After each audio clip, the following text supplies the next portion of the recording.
Hello friends, स्वागत है आप सबका मेरे यूट्यूब चैनल CS क्रिएशन कहानियों की झोली में। आज मैं आप सबको सुनाने वाली हूँ पंचतंत्र की एक कहानी। ये कहानी है एक व्यापारी की।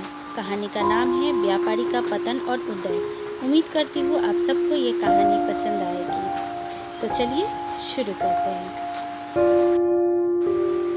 वर्धमान नामक शहर में एक कुशल व्यापारी रहा करता था। जब उस राज्य के राजा को उसकी कुशलता के बारे में पता चला तो राजा ने उसे अपने राज्य का प्रशासक बना दिया। व्यापारी की कुशलता से आम व्यक्ति से लेकर राजा तक सभी बहुत प्रभावित थे। कुछ समय बाद व्यापारी की लड़की की शादी तय हुई। इस खुशी में व्यापारी ने बहुत बड़ा भोज का आयोजन किया। इस भोज समारोह में उसने राजा से लेकर राज्य के सभी लोगों को आमंत्रित किया। इस समारोह में राजघराने में काम करने वाला एक सेवक भी आया, जो गलती से राज परिवार के सदस्यों के लिए रखी कुर्सी में बैठ गया।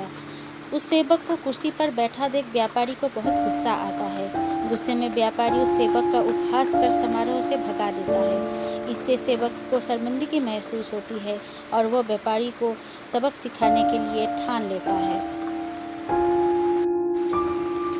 कुछ दिन बाद जब वो राजा के कमरे की सफाई कर रहा होता है तो उस समय राजा कच्ची नींद में होता है।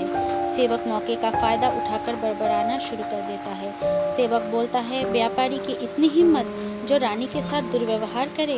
यह सुनकर राजा नींद से उठ जाता है और सेवक को कहता है, क्या तुमने कभी व्यापारी को रानी के साथ दुर्व्यवहार करते हुए देखा है? सेवक तुरंत राजा के पैरों में गिरकर उनसे माफ़ी मांगने लगता है और कहता है, मैं रात में सो नहीं पाया इसलिए कुछ भी बड़बड़ा रहा हूँ। सेवक की बात सुनकर राजा सेवक को कुछ नहीं बोलता, लेकिन मन ही मन में व्यापारी के लिए शक पैदा हो जाता है। इसके बाद राजा ने व्यापारी के राजमहल में प्रवेश पर पाबंदी लगाकर उसके अधिकार को कम कर दिया। अगले दिन व्यापारी किसी काम से राजमहल में आता है तो उन्हें पहरेदार दरवाजे पर ही रोक देते हैं। पहरेदार का ये व्यवहार देखकर व्यापारी को आश्चर्य होता है। वही पास में खड़ा राजा का सेवक जोर जोर से हंसने लगता है और पहरेदार से कहता है, तुम्हें पता नहीं तुमने किसे रोका है? यह बहुत ही प्रभावशाली व्यक्ति है जो तुम्हें यहाँ से बाहर निकलवा सकते हैं। इन्होंने मुझे अपने भोज समारोह से निकलवा दिया था। सेवक की उन बातों को सुनकर व्यापारी को सब समझ में आ जाता है और वह इस सेवक से माफ़ी मांगता है। साथ ही वह उस सेवक को अपने घर दावत के लिए आमंत्रित करता है।